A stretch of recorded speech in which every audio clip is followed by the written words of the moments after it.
Salam sejahtera Malaysia.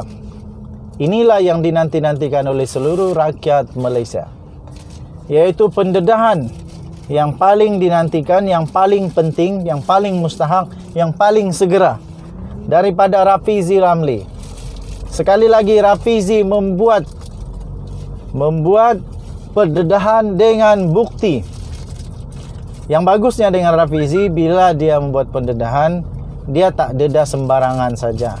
Bukan hanya spekulasi, bukan hanya pendapat semata-mata, tetapi dengan satu bukti, dengan bukti black and white. Nah, dengan bukti bertulis, rekod, data, dan semuanya dapat dibuktikan kesahihan.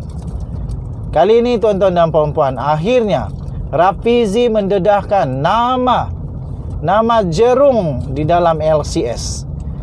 Saya terus terang, saya tidak sangka Jerung yang dinamakan ini adalah Jerung yang betul-betul tidak disangka.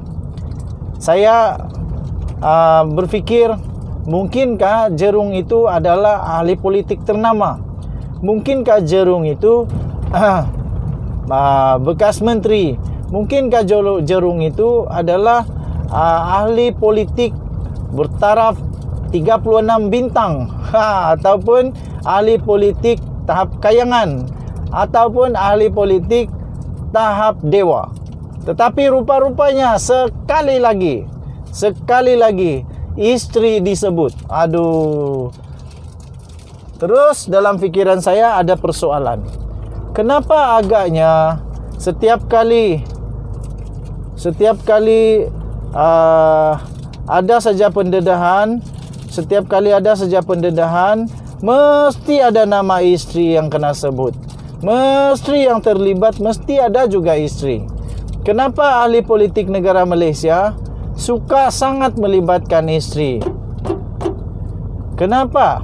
Itu kan satu yang bahaya. Ada konflik di sana. Ataupun itu caranya untuk menutup kesalahan.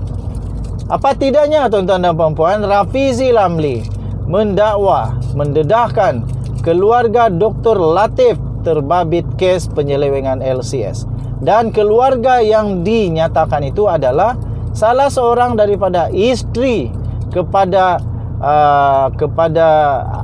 Latif ini. Timbalan Presiden PKR ini diterbitkan di BH Online ya. Kamu boleh cek di BH Online. Diterbitkan hari ini lebih kurang pukul 12 tengah hari tadi. Timbalan Presiden PKR Rafizi Ramli mendakwa syarikat palsu yang menjadi syarikat kononnya pembekal alat ganti kepada projek pembinaan kapal tempur Persisir atau LCS adalah milik keluarga bekas Timbalan Menteri Pertahanan, iaitu Datuk Dr. Abdul Latif Ahmad. Rafizi mendakwa siasatan dalaman dalam skandal LCS dan semakan susulan yang dilakukannya mendapati syarikat pembekal itu sebenarnya adalah dimiliki oleh isteri Dr. Abdul Latif. Bagaimanapun setakat ini, Dr. Abdul Latif yang kini adalah Menteri di Jabatan Perdana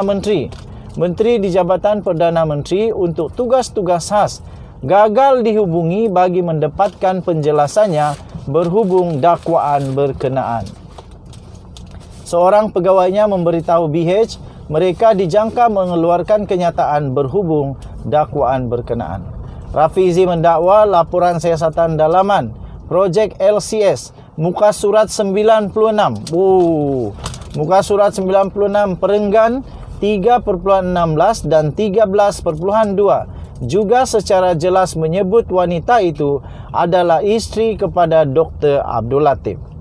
Beliau katanya dalam kenyataan itu, beliau iaitu Dr. Abdul Latif adalah Timbalan Menteri Pertahanan bagi tempoh 2008 sehingga 2013 yang lalu. Menteri Pertahanan pada ketika itu ialah Datuk Seri Dr. Ahmad Zahid Hamidi, Presiden UMNO sekarang, katanya dalam satu kenyataan pada hari ini.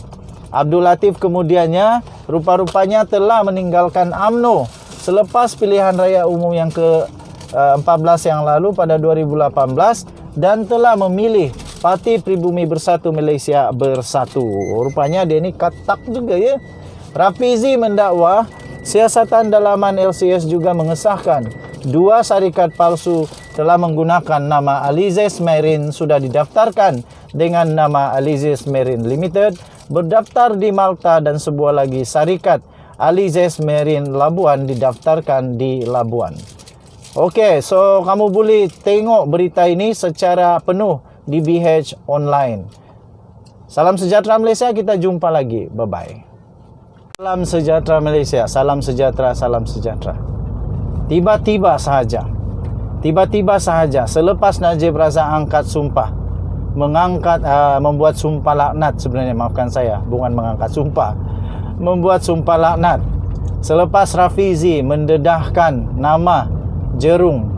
Di dalam video saya sebelum ini ada Jerung yang sudah dinamakan oleh Rafizi, iaitu menurut Rafizi salah seorang yang terlibat adalah isteri kepada seorang menteri Timbalan Menteri Pertahanan.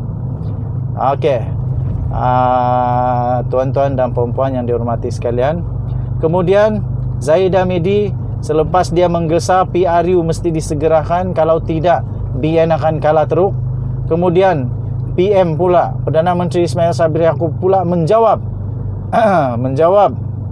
permintaan itu dengan tidak favorable, non-favorable, tidak menyebelahi Zahid Hamidi, di mana PM Ismail Sabri Yaakob kata tak perlu nak tergesa-gesa. Akhirnya tiba-tiba saja tuan-tuan dan puan-puan, UMNO tiba-tiba sahaja membuat satu mesyuarat